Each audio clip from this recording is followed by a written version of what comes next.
안녕하세요. 저는 얼마 전부터 솔로 생활을 하게 된 40대 초반의 여성이에요. 제가 당한 일들이 너무 열받고 짜증나서 이혼하고 나서 이렇게 사연글을 남겨보네요. 저와 이혼한 남편은 저보다 4살 어린 남자였어요. 저는 남편과 사귈 당시에 회사에서 이미 꽤 돈을 벌고 있었고 오랫동안 근속하여 직급도 여자치고는 높은 편이었죠. 남편은 저와는 다른 회사에서 일하는 사람이었고 본래라면 우리에게는 어떠한 접점도 없었을 테지만 아주 우연하게 만나게 됐어요. 친구가 결혼식 청첩장을 돌릴 거니까 나오라고 했는데 거기에 여자 쪽, 남자 쪽 친구 모두 부른 거였어요.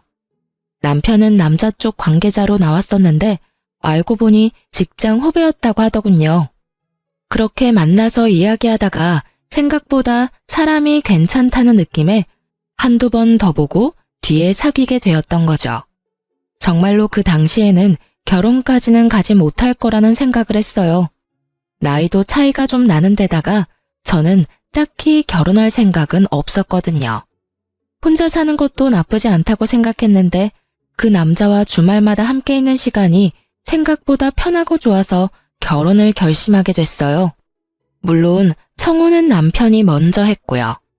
그때는 주변에서 정말 잘 어울리는 커플이라고 그렇게 칭찬을 했었는데 어째서 지금은 이 모양 이 꼴이 되었는지 정말 이해가 되지 않아요.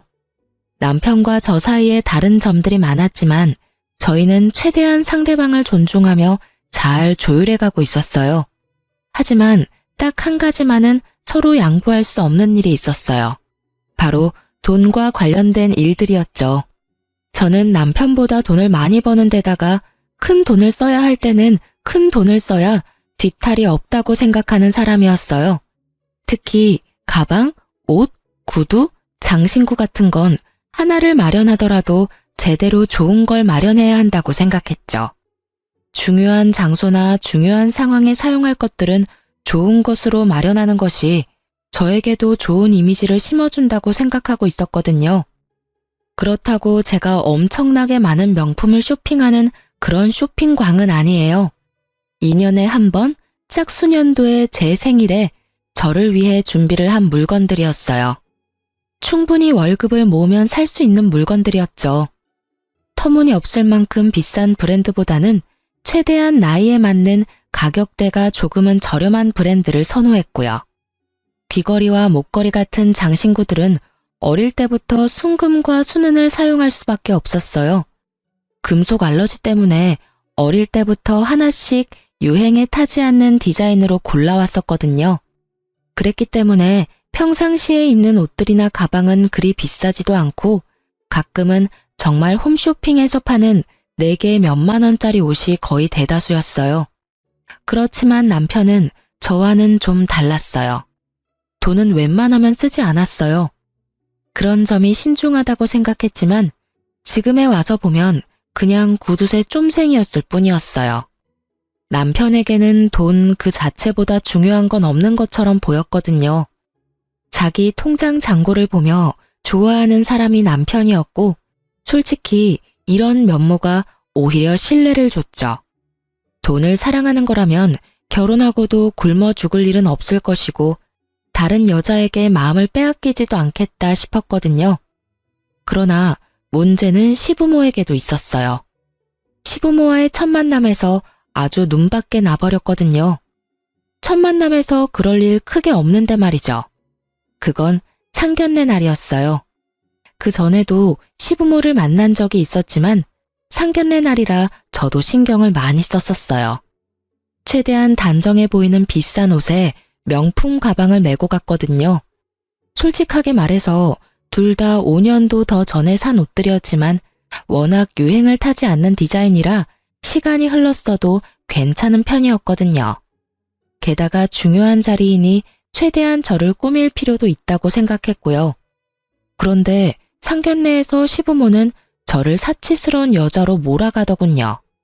왜냐면 지나가던 사람이 제 가방을 보고는 1,000만 원 정도 되는 금액일 거라는 말을 시부모가 들었던 것 같아요. 전후 사정은 잘 모르겠지만 시부모는 행인의 그 말에 제가 사치스러운 사람이라고 아예 판을 박아버리더군요. 솔직하게 말해서 시부모가 될 어른을 만나러 오는 자리에 누가 후줄근하게 입고 오고 싶겠어요?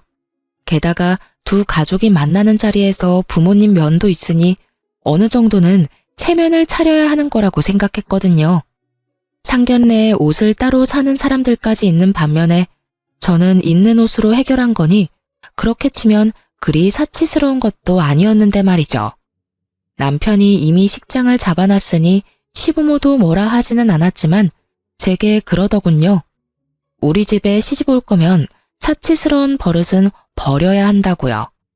검소함이 가장 미덕이라며 말을 하는데 저를 못마땅해 하는 모습이 정말로 가득했죠. 정말 웃기게도 그 당시에는 아무 생각도 없이 네 하고 대답했어요. 제가 사치스러운 버릇을 가지고 있다고 생각지 않았으니까요. 그런데 적은 시부모만이 아니었죠. 남편도 결혼을 하고 나니 제가 조금이라도 비싼 물건을 사면 제발 아끼면서 살라며 난리를 치더라고요.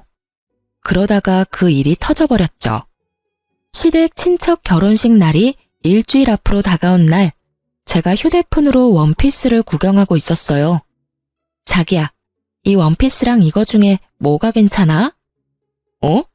갑자기 웬 원피스야? 그리고 가격이 너무 비싸잖아. 굳이 이렇게 비싼 옷 살 필요 있어? 가지고 있는 옷 중에 아무거나 입고 가.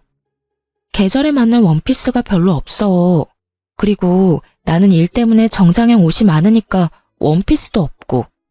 그리고 한 번 살 때 좋은 거 사고 싶어서 그러는데 왜 맨날 잔소리야? 당신 가지고 있는 것들도 비싼 거 많잖아. 굳이 비싼 거 뭐하러 사? 싼 거 여러 개 사면 더 좋잖아. 양만 많다고 다 좋은 거야? 그런 건 어차피 오래 못 입어. 비싼 옷은 비싼 값을 하는 거라고. 그리고 나도 일할 때는 싼 거 입고 다니잖아. 그러니까 비싼 거 사지 말고 여기 3, 4만 원짜리 있네. 이런 거 사서 입으면 되지. 남편이 골라주는 걸 보니 답이 없더라고요. 안감도 없고 어린애들 취향의 원피스에 결혼식에 입고 갈 옷은 절대 아니었죠. 이게 나한테 어울린다고 생각해? 그리고 이런 걸 남의 결혼식에서 어떻게 입어? 솔직하게 말해서 내가 돈을 허투루 쓰면 나도 할 말 없어. 그치만 내가 1년에 옷 사는 돈이나 당신이 1년에 옷 사는 돈이나 똑같은 건 알고 있지? 당신은 싼 걸 100벌 사고 나는 비싼 걸 5벌 살 뿐이야. 그런 나한테 매번 사치스럽다고 검소하게 굴라는 건 좀 어이없는 일 아냐? 솔직히 당신이 비싼 물건이 많은 건 사실이잖아. 이러니 엄마도 매번 걱정하는 거고. 그렇다고 내가 당신한테 돈을 더 달라고 했어? 아니면 당신한테 돈을 빌린 적이 있어? 그런 적도 없는데 왜 내가 당신한테 그런 잔소리를 들어야 하냐고. 그리고 내가 돈 모아놓은 게 당신이 모아놓은 거보다 훨씬 많아. 그런데 왜 내가 과소비하는 것처럼 말하는데? 이거 봐. 본인이 잘못한 것도 모르고 고칠 생각도 안 하네. 이러니까 우리 엄마가 당신한테 매번 그러는 거라고. 선 넘지 마. 내가 뭘 잘못했는데? 비싼 거 사면 다 죄인이야?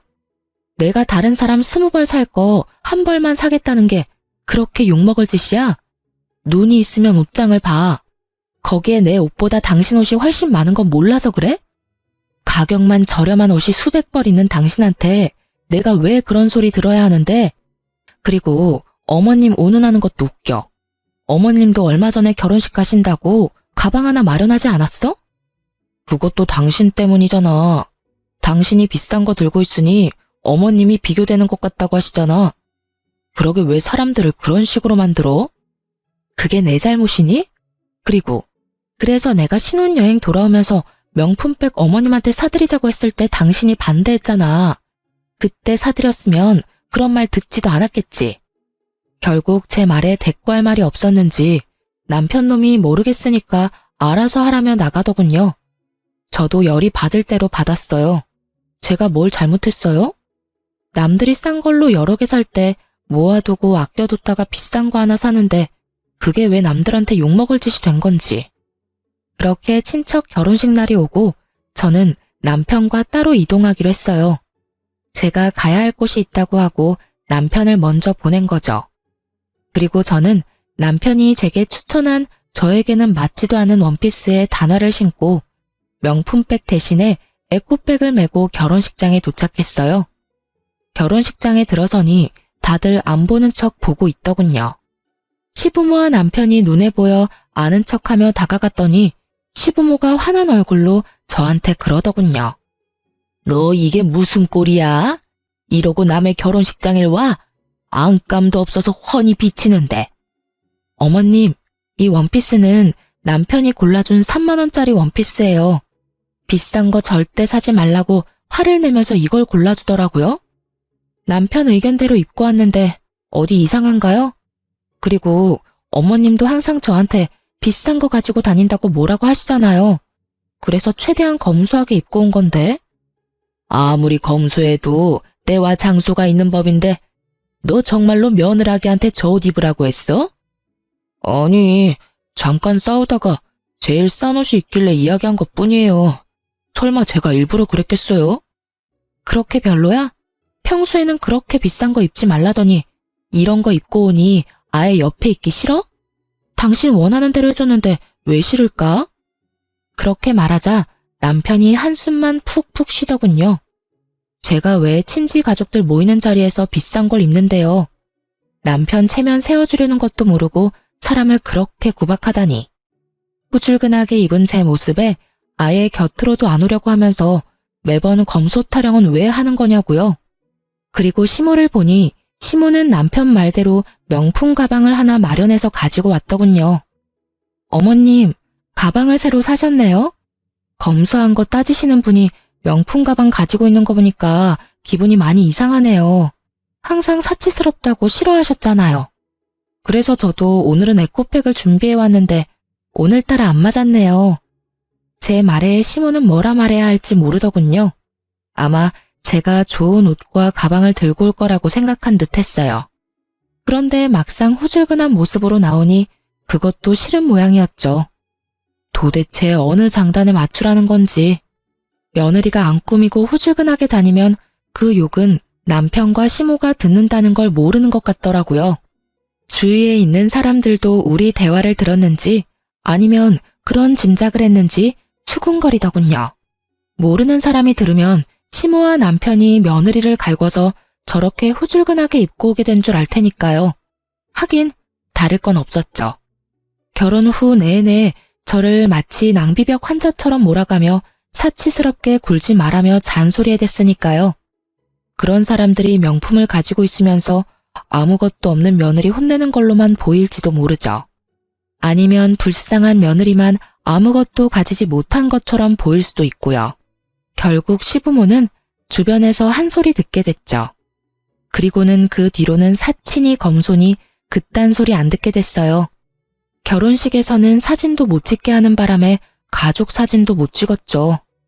후줄근하게 입고 다니면 옆에 오지도 못하게 하고 비싼 거 입고 다니면 돈지랄 하냐며 잔소리하는 시댁 행태에 정말 어이가 없었지만 그래도 이번 일을 기회로 잔소리는 더 이상 듣지 않게 됐어요. 제가 빡 돌면 이런 짓을 저지른다는 걸 알게 된 남편과 시모는 그 뒤로 저한테 아무 말 하지 않았어요. 그래서 정말 편하게 결혼 생활을 할 수 있었죠. 그리고 결혼 4년 차쯤에 애를 가지려고 그렇게 애를 쓰던 그때 저는 제 물건이 사라지는 일을 겪게 됐어요. 제 물건과 옷을 보관하는 옷장에 넣어둔 가방 하나가 감쪽같이 사라졌더라고요. 제가 어디 잘못 놔둘 성격도 아니고 비싸게 주고 산 물건이 있는 만큼 모든 것은 제자리에 두고 있거든요. 그런데 자주 쓰지는 않던 가방이 사라지니까 당황했죠. 그것도 집안에 놔둔 게 사라져버렸으니 의심할 사람은 남편뿐이었잖아요. 저는 먼저 남편에게 물었어요. 여보, 혹시 저기 있던 가방 못 봤어? 가방이 하나 없어졌네.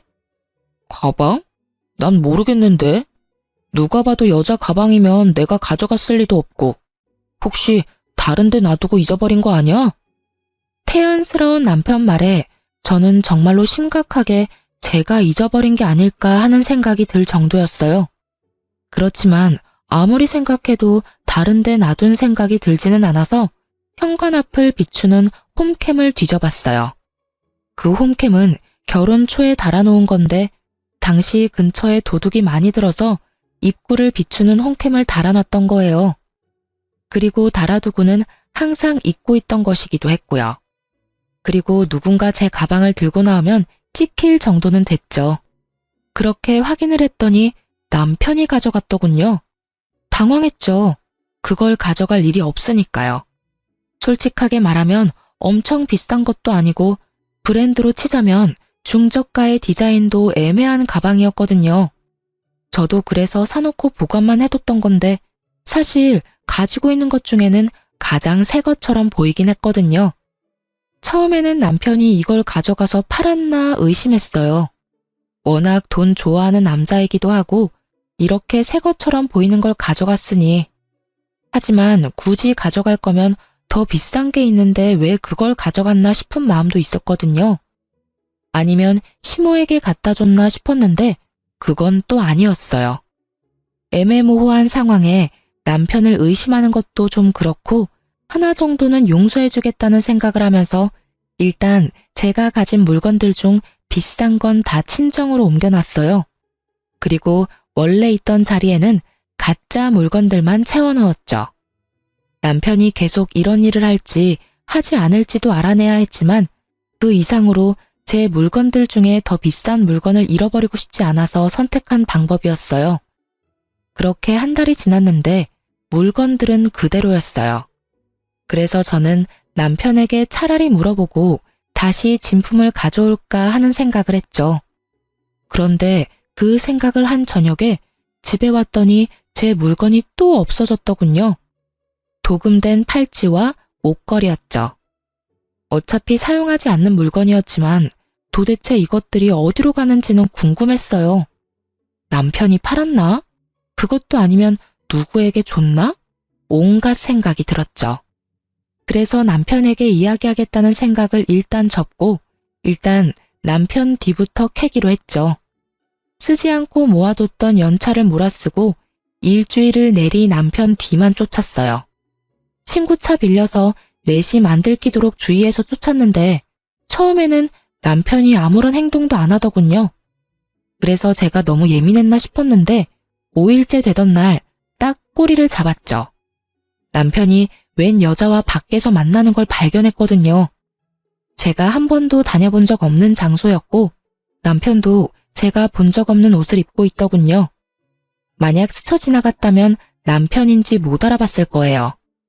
두꺼운 뿔테 안경까지 쓰고 있으니 정말 딴 사람 같았거든요. 그리고 상간녀를 살피는 순간 남편이 제 물건을 어디에 사용했는지 알 수 있었죠. 그 여자의 어깨에는 제 가방이 자세히 살펴보니 팔찌와 목걸이도 이미 목과 팔에 있더군요. 순간적으로 화가 확 올랐어요. 저한테 왜 이런 일이 벌어져야 하는지 정말 눈앞이 캄캄하더군요. 분노와 답답함으로 아무것도 못하겠더라고요. 그날은 사진과 동영상을 찍고는 온몸에 화가 뻗쳤는지 몸살 기운이 있어 집으로 돌아왔어요. 거의 몸져 누워있는데 자정이 다 돼서야 남편이 집으로 들어오더군요. 증거를 더 모을 때까지 남편에게 제가 알고 있다는 걸 알리기 싫어서 겨우 말을 꺼냈는데 생각보다 더 뾰족한 목소리가 나와버렸어요. 당신 도대체 어디 있다가 이제 오는 거야? 친구 좀 만나고 왔어. 왜 이렇게 기분이 나빠? 기분이 왜 나쁘냐고? 아픈데 남편이라는 사람이 들어오지도 않고 연락도 안 되니까 짜증난 거지. 어디가 아픈데? 몰라. 결국 제가 더 열받아서 열이 올라서 남편을 내버려두고 방으로 들어와 이불부터 푹 뒤집었었어요. 그런데 남편 놈 마음이 바뀐 게 티가 여기서 나더라고요. 그전에는 제가 아프다고 하면 죽이며 약이며 챙겨주기 바쁘던 남편이 다음날이 되어도 다다음날이 되어도 제게 관심 하나 없더군요. 아프냐고 묻지도 않더라고요. 거기서 제 인내심은 뚝 끊어졌죠. 그 여자에게 잠깐 홀릴 수는 있다고 생각해요. 잠시 눈이 갈 수 있지.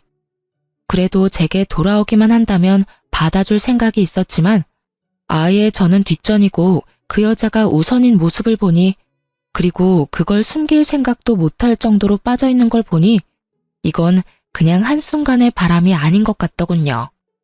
결국 저도 참지 못하고 남편에게 추궁하기 전에 그 상간녀부터 아작을 내기로 결심했어요. 저는 제일 비싸고 좋은 물건들로 한껏 치장한 뒤에 상간녀를 만나러 갔어요. 사실 그 여자 집과 회사는 이미 파악해 놓은 상태였거든요. 집에서 나오는 상간녀에게 말을 걸었어요. 어딜 그렇게 바쁘게 가요? 저희 남편 만나러 가요? 그렇게 이야기하자 상간녀 얼굴이 확 굳으면서 저를 확인하더군요.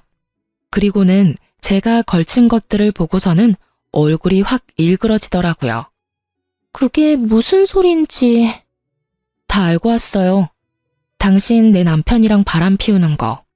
그래서 언제까지 이 짓 할 거예요? 뭘요? 알고 왔으면 뭐요? 언제까지 이 짓 할 거냐고요? 당연히 오빠가 저한테 마음 있는 동안은 계속되지 않겠어요? 뾰족한 말로 말하는 상간녀는 무척 당당했죠. 저를 보고 무슨 생각이 들었는지는 모르겠지만 굉장히 공격적이고 당당한 모습에 저도 살짝 당황했거든요. 미쳤어? 아가씨, 뭘 모르나 본데 와이프 있는 남자랑 바람 피우면 그건 범죄야. 간통죄는 폐지됐어도 상간녀 소송까지 안 되는 건 아니거든? 나는 당신한테 상간녀 소송 걸 거고 그걸 내 남편이 대신 내줄 거라는 기대는 안 하는 게 좋을 거야. 그러니까 이만하고 남의 남편한테 손 떼. 내가 왜요? 우리 사이 방해하는 건 아줌마죠. 어디가 얼마나 못났으면 남편한테 사랑조차 못 받고 버림받았으면 여기가 어디라고 당당하게 따지러 와요? 다 당신이 못나서 생긴 일인데 저한테 따지지 말고 당신 남편한테 따지세요. 헤어진다고 하면 헤어지고 아니라면 아닌 거죠. 오빠가 저를 바라는 동안에는 저도 오빠 만날 거예요. 그리고 오빠가 저를 생각하는 마음이 생각보다 크거든요.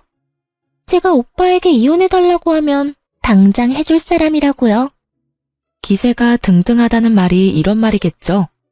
본처를 앞에 두고도 상간녀가 저렇게 당당한 건 세상이 말세라서 그런 걸까요? 아니면 전현이 그런 싸가지 없는 년이라서 그런 걸까요? 정말 오만 가지 생각이 오갔어요. 그래서 상간녀에게 말해줬죠. 아주 기세가 등등하네. 남의 남자 꼬셔서 나쁜 짓 하고 있는 주제에 뭐가 그렇게 당당해? 그리고 알고 있는지 모르겠지만 우리 남편이 너한테 준 물건 있지?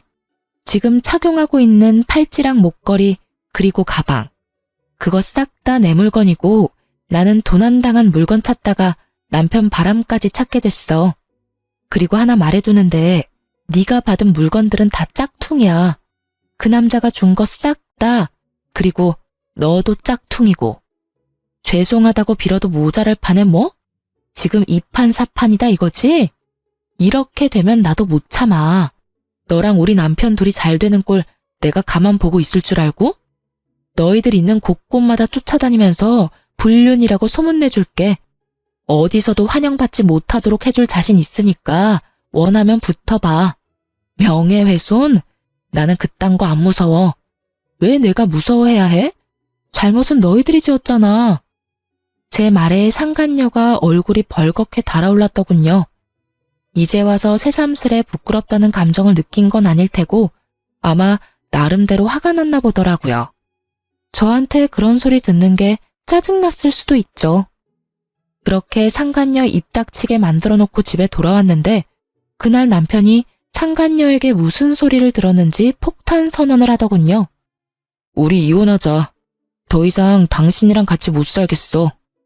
그것도 시댁에서 시어른들 다 있는 곳에서 말이죠. 갑자기 무슨 소리야? 저는 시치미를 뚝 뗐어요. 남편이 시부모 눈치를 보더니 그러더군요. 모르는 척 하지 마. 다 알고 있잖아. 이야기 다 들었어. 그 사람하고 한바탕 했다면서? 그 말에 반문한 건 제가 아니라 시부모였어요. 무슨 말이야? 너희가 이혼이라니? 그렇게 됐어요, 어머니. 이 사람 사치가 너무 심하고 저랑 성격도 안 맞는 것 같아서 이혼하고 싶어요. 두 분도 이 사람 그렇게 편하게 생각하지 않았잖아요. 집에 있으면 돈을 너무 많이 써서 같이 살기 불안할 정도예요. 기도 안 찼어요. 누가 돈을 많이 썼다고 저러는지. 게다가 실제 이혼 원인이 그게 아님에도 그걸로 밀어붙이려는 남편을 보니 구토가 나올 정도였죠. 성격? 사치? 그거 말고 다른 이유 있잖아. 당신 나 몰래 다른 여자 있는 거 왜 말씀 안 드려? 이야기할 생각이었어. 그리고 곧 있으면 그 사람도 도착할 거고. 남편의 이 말에 정말 놀랐어요. 지금 이 자리에 상간녀를 불렀다니 너무 어이없었죠. 당신 지금 나한테 시위하는 거야? 상간녀를 왜 이 자리에 불러? 그리고 이혼 내가 해줄지 안 해줄지 어떻게 될지 알고 상간녀부터 부르는 거야? 당신이 이혼 안 해줘도 나는 이혼할 거야. 그 여자랑 이미 약속했어. 당신이랑은 정말 다른 여자야. 여리고 착하고 얼마나 검소한데. 그래서 마누라 물건 훔쳐다가 상간녀한테 선물로 줬어? 그래. 너는 검소해서 다른 사람 물건 도둑질해서 다른 여자한테 선물해줬어? 미친 소리도 작작 해야지. 아무리 짠돌이 쫌생이라도 정도가 있는 법이야. 제 말이 끝나기가 무섭게 상간녀가 시댁에 찾아왔어요. 아주 시부모가 좋아하는 모습을 하고 말이죠. 남편에게 미리 언지를 들었나 보더라고요. 수수한 투피스에 눈에 띄지 않는 패션으로 이곳까지 왔더군요. 그 모습에 시부모도 유심히 그 여자를 보더니 이내 흡족해하는 모습이더군요. 정말로 상간녀는 제가 처음 봤을 때와는 정반대로 순진한 얼굴로 여기 왔거든요. 그 모습 보고 정말 오만정이 다 떨어지더군요. 여기서 또 보네요? 그때 엄청 큰 소리 치면서 가셨는데 불쌍해서 어떡해요. 오빠가 저한테 결혼하자고 했어요. 저는 오빠가 재혼이라도 상관없거든요. 우리는 정말로 사랑하니까요. 그렇게 말하는 상간녀의 가증스러운 모습에 저도 그냥 다 놔버렸어요. 제가 누구 좋자고 아득바득 붙잡고 있는지 결국 저도 말했어요. 아직 이혼도 안 한 마누라랑 시부모 앞에서 상간녀까지 소개시켜주고 아주 대단한 사람이야. 이혼해줄게.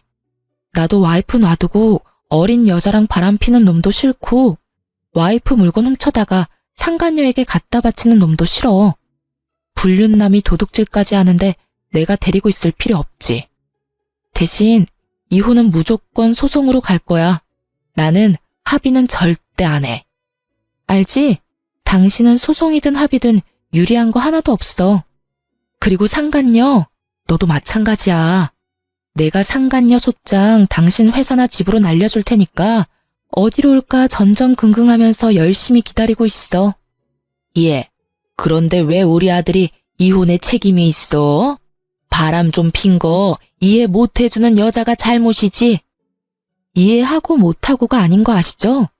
지금 저 사람 딴 년 데리고 결혼하겠다고 온 거거든요. 눈이 있으면 좀 보시라고요. 이해를 해주면 뭐요? 천년이라도 끼고 살도록 두 집 살림하도록 놔두라는 말이에요? 세상이 어떤 때인데 앞뒤 구분도 못하고 아들 편만 들어요? 그럼 우리는 네가 우리 아들 돈으로 명품이나 사재 끼고 낭비벽이 심한 걸로 소송할 거야. 누가 누구한테 뭘 사줘요? 당신 도대체 시어른들한테 뭐라고 거짓말한 거야? 어머님, 똑바로 들으세요. 제가 가지고 있는 비싼 물건들 중에 남편이 사준 거 단 하나도 없어요. 남편이 워낙 구두쇠라 결혼 반지도 반반 나눠서 했다고 하면 말 다 한 거 모르세요? 그렇게 우기고 싶으면 열심히 우기셔도 돼요.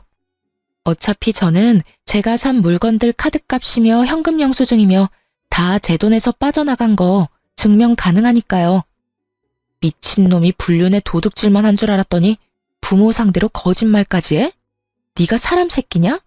짐승 새끼도 이딴 짓은 안 할 거야. 제 말에 시부모는 꿀먹은 벙어리가 됐어요. 그리고 남편 놈도 당황하고 있었죠. 막판에 자기가 한 거짓말이 들통날 줄은 몰랐나 봐요.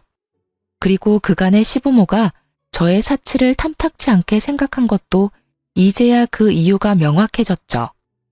시부모님은 제가 남편 돈으로 사치한다고 생각하셨던 모양이에요. 남편이 그렇게 말해줬으니 그렇게 철석같이 믿고 있었던 거죠. 그렇지만 그게 거짓말이었다는 걸 알게 되니 그간 저한테 한 짓들이 새삼 민망했던 모양이에요. 아무 말 없이 남편과 저만 번갈아 보며 쳐다보더군요. 그리고 저는 남편 새끼 옆에서 조신 떨고 앉아있는 상간녀에게 말해줬어요. 한 가지만 더 말해줄게. 잘 들어? 저 남자가 너한테 무슨 말 했는지는 모르겠지만 난 저 남자랑 살면서 생활비 한 푼 안 받았어. 왜냐고? 내가 돈을 저 남자보다 더 많이 벌고 있거든. 그러니까 사실은 내 돈으로 그 집에서 생활하고 있었던 거나 다름없거든? 이것마저 증명하면 법원에서 뭐라고 판결할지는 알지? 그리고 이 이야기는 너한테도 지극히 안 좋은 이야기지. 너는 나보다 못 버는 것 같은데 남편한테 한 푼도 돈을 못 받을 거거든. 그리고 내가 너한테 상간녀 소송할 건데 그 비용도 다 네 돈으로 내야 한다는 이야기고. 저 남자가 줄 리가 없거든. 하긴 모르지. 사랑하는 여자가 생겼는데 그거 하나 안 내주겠어? 와이프 버리고 상간녀랑 결혼하는데 그 정도는 당연히 남자가 해줘야지. 어쨌든 둘 다 잘 알아둬. 나는 내 몫은 어떻게든 가져갈 참이고 만약 너희가 안 주면 법적으로 압류를 진행해서라도 가져올 생각이야.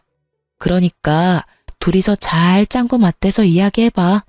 상간녀가 못 믿겠다는 표정을 짓고 있더군요. 하긴 믿든 안 믿든 상관없죠. 저는 사람은 변하기 어렵다고 생각하거든요.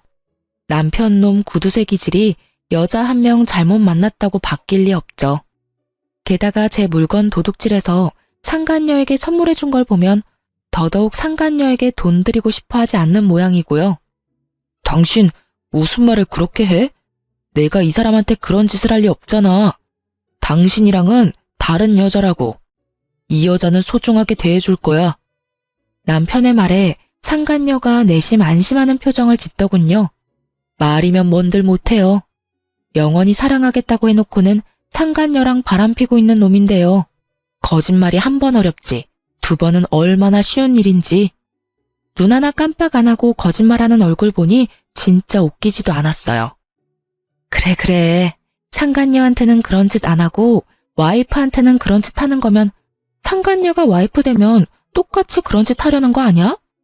당신이 얼마나 구두쇠인지 내가 잘 아는데. 뭐 됐어. 나는 이미 내가 하고 싶은 이야기 다 끝냈으니까. 할 말 있어? 다른 할 말 없으시죠? 나는 당신 말 절대 안 믿어요. 오빠랑 헤어지기 전에 나랑 오빠 사이 이간질하려고 그런 거짓말하는 거 내가 모를 줄 알고? 졌으면 진 사람답게 꼬리 말고 도망이나 치라고요. 여기서 초치지 말고. 저는 바락바락 우기는 상간녀를 보며 한숨을 푹 쉬었어요. 말해줘도 모르는 저 멍청한 년에게 뭐라고 이야기해야 좋을지 모르겠더군요. 그래, 내가 이렇게 친절하게 설명해줬는데도 못 알아듣겠다 이거지? 뭐 괜찮아. 머리가 나쁘면 몸이 조금만 더 고생하면 되지. 잘 봐. 불륜남, 도둑놈, 거짓말쟁이인 저 남자가 네가 데려갈 물건의 실체야. 예쁘고 행복하게 살아. 남의 남자 뺏은 더러운 년아. 제 막말에 상간녀 얼굴이 빨개지더군요. 저는 상간녀 앞에 있던 시모에게도 한마디 했어요. 어머님, 모르는 것도 죄라고 여태껏 자식이 저런 놈인지도 모르고 믿었던 거 생각하니 참 민망하시죠? 여태껏 저한테 빌부터 산 게 바로 당신 자식이세요. 그리고 오늘부로 반납할 테니까 앞으로는 더 이상 만나고 싶지 않네요. 뭐 며느리 그렇게 마음에 들어하지 않았는데 마음에 쏙 드는 여자가 와서 다행이죠. 저보다 돈을 훨씬 덜 벌어도 남편 내조만 잘하면야 걱정할 거 하나도 없겠네요. 잘 지내세요. 잠깐만 기다려봐라. 너 정말로 그 물건들 우리 아들 돈으로 산 거 아니니? 네, 제가 돈을 더 잘 버는데 제가 왜 그걸 사달라고 해요? 남편은 알아서 자기 돈 자기가 쓰고 있고 저희는 경제권 합치지도 않았거든요. 그런데 제가 산 물건을 자기가 사준 것처럼 말하니 어이가 없잖아요. 1,000만 원 넘는 물건을 남한테 사달라고 하는 것도 웃기고 내 능력만 되면 내가 사는 게 맞는 거고요. 그러면 네 월급이 아들 월급보다 훨씬 많다는 게 진짜로 사실이야? 그게 알고 싶으세요? 남편이랑 저는 직군도 다르고 직위도 달라요. 저는 남편보다 적어도 100만 원은 더 벌어요. 그러니까 제가 남편한테 사달라고 할 일도 없고요. 못하면 월급 명세서 보여드려요? 제가 메일로 온 월급 명세서를 보여주고 나서야 시모는 제게 아무 말도 안 하더군요. 그리고 제 월급 명세서를 본 상간녀는 눈에 띄게 불안해지기 시작했고요. 딱 보니 제 말이 사실인 것 같아서 초조한 거겠죠. 상간녀가 이런 초강수를 둔 건 아마 제가 비싼 물건으로 치장하고 간 탓이 큰 것 같았거든요. 명품을 걸친 제 모습에서 자신의 미래를 본 거겠죠. 돈의 출처가 아예 달라서 그런 미래는 없겠지만요. 서서히 밝혀지는 진실이 자기 생각과는 전혀 다른 방향이라는 걸 깨닫고 당황한 것처럼 보이기도 했어요. 당신도 월급 명세서 보여드려. 그래야 마지막 의문이라도 풀리실 거 아냐? 당신이 나를 이날 이때까지 남편 돈으로 사치나 부리는 여자로 만들어놨는데 마지막 오해는 풀도록 만들어드려야지. 그래야 어른들도 내가 왜 이렇게 발악하는지 잘 알겠지? 제 말에도 남편은 별 반응 없더군요. 시부모는 이미 남편 월급 수준을 아는 모양이었고 상간녀도 그런 모양이었어요.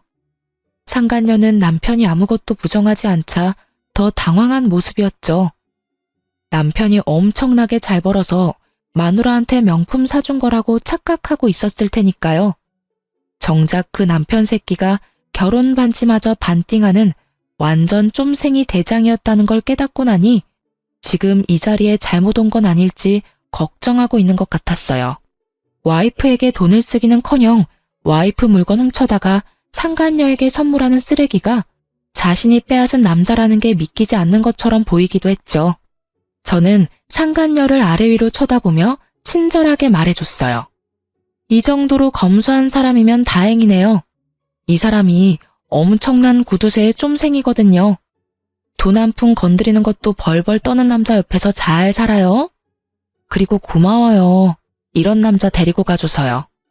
이번 기회 아니었으면 평생을 고생했을 테니까요. 당신한텐 엄청 화내긴 했지만 가만히 생각해보면 당신이 저 남자 데려가줘서 제가 자유의 몸이 되는 거니까 그것만큼은 고맙다고 생각해요. 그럼 잘 살아보세요. 그렇게 저는 시댁에서 나왔어요. 정말 속이 어찌나 시원하던지. 남편 놈의 행동을 모조리 알려주고 나니 진짜 마음이 너무 편했어요. 제가 받고 있던 오해도 다 풀려버렸으니 더할 나위 없었고요. 그렇게 저와 남편은 빠르게 이혼하게 됐어요. 애가 없다는 건 정말 다행이었죠. 애라도 있었으면 정말 5kg라도 그 여자랑 남편 회방 놓고 마음 다 뜬 남자랑 같이 살아야 했을지도 모르거든요. 하긴 제 성격상 그렇게 살지는 않았겠지만 그래도 아이라는 존재는 그만큼 큰 비중을 차지하고 있잖아요. 없으니 좀 더 홀가분하긴 했죠. 그렇게 이혼하자마자 상간녀와 전 남편은 결혼식부터 준비를 하더군요. 상간녀 메신저에 내내 결혼식에 대한 소식이 날마다 올라왔어요. 하지만 역시나 문제가 곳곳에 보이긴 하더라고요. 상간녀는 무조건 호화롭고 비싼 결혼식을 하고 싶었던 모양이에요. 그렇지만 남편 쪽은 재혼인데다가 그렇게 크게 해서 득볼 게 하나도 없잖아요. 그래서 그것 때문에 시부모와 상간녀가 몇 번이나 부딪힌 모양이었어요. 게다가 그 기준은 제 결혼이었거든요. 저는 우리 집안 첫 결혼이어서 부모님이 힘을 좀 많이 쓴 편이었거든요. 그래서 호화롭게 치를 수 있었지만 이쪽은 그럴 여력이 없었어요. 그런데 그 와중에 상간녀가 시부모에게 1,000만 원이 넘는 명품 가방을 해달라고 요구했다고 하더군요. 그 소식 듣고 정말 상간녀가 미쳤나 싶었는데 상간녀 쪽에서는 또 잘못된 정보를 알고 있었던 모양이었어요. 제가 가지고 있는 가방 중에 제일 비싸던 가방이 시댁에서 예물로 준 거라고 알고 있더군요. 저희는 아무것도 주고받은 것 없이 식을 진행했는데 도대체 누구한테 그런 거짓말을 들은 건지. 시부모가 그 이야기 듣고 뒷목 잡고 쓰러졌다니 아마 전 남편이 거짓말한 게 틀림이 없겠죠. 결국 그것 때문에 집안에 한바탕 난리가 났었다고 하더군요. 저는 솔직히 상간녀의 그런 모습을 짐작했어요. 그렇기에 남편과 편히 헤어진 것이기도 하고요. 상간녀는 아예 명품에 대한 집착이 장난 아니었거든요. 아마 전 남편이 제 물건에 손댄 것도 상간녀가 그런 물건을 좋아하니까 손을 댄 거였을 거예요. 그렇게 명품만 고집하는 여자가 구두쇠랑 결혼하면 잘 될 리가 없잖아요. 나중에는 그 가방 문제가 불거지는 바람에 상간녀와 전 남편이 엄청 싸웠다고 하더군요. 돈을 한 푼도 안 주겠다는 전 남편과 속아서 결혼하게 됐다는 상간녀가 싸울 수밖에 없었던 것 같아요.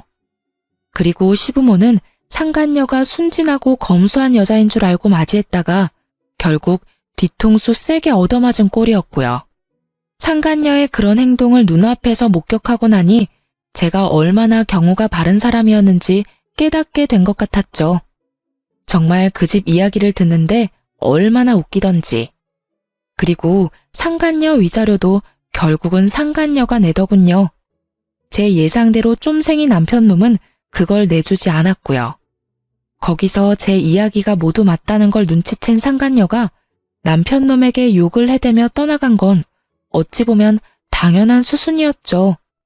그런데 두 사람의 파혼은 청첩장까지 다 돌리고 식장이며 스튜디오며 모든 것이 취소 불가 시점이 된 이후였기 때문에 그 손실은 고스란히 전 남편이 모두 떠안았다고 해요.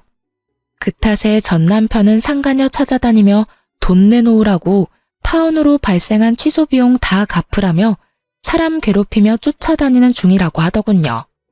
상간녀도 참 웃기죠. 그렇게 사랑하느니 마느니 할 때는 남편과 못 붙어 먹어서 안달이더니 남편놈의 성격을 알고 나니 벗어나려고 애를 쓰다니.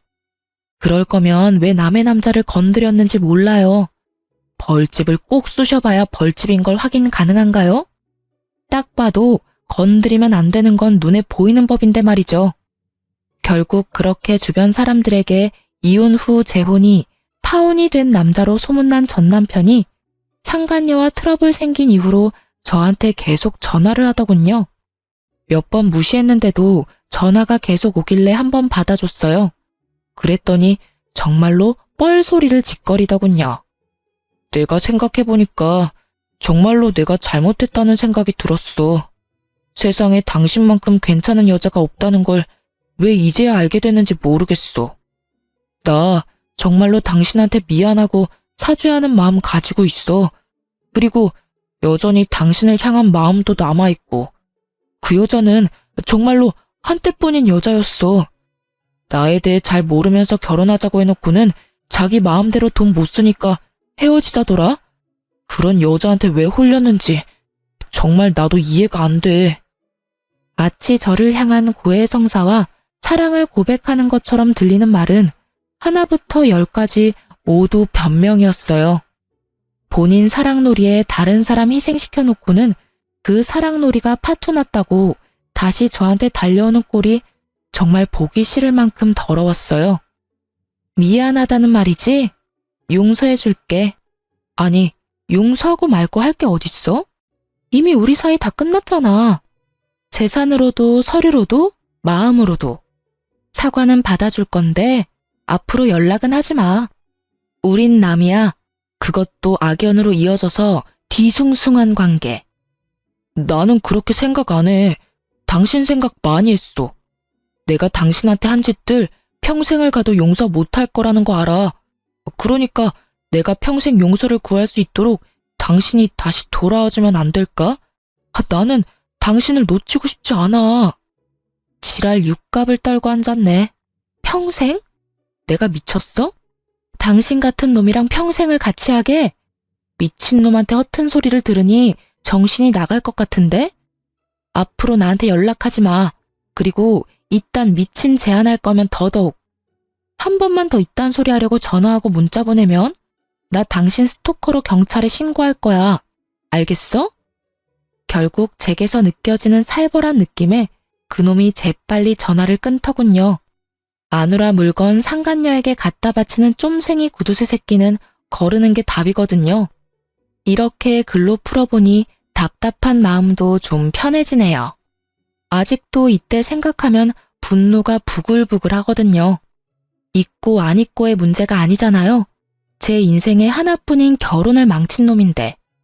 쉽게 용서하는 것도 힘들고 잊는 것도 힘든 일이죠. 그렇지만 이번 사연글을 쓰고 나서는 조금씩 지워보려고 노력할 거예요.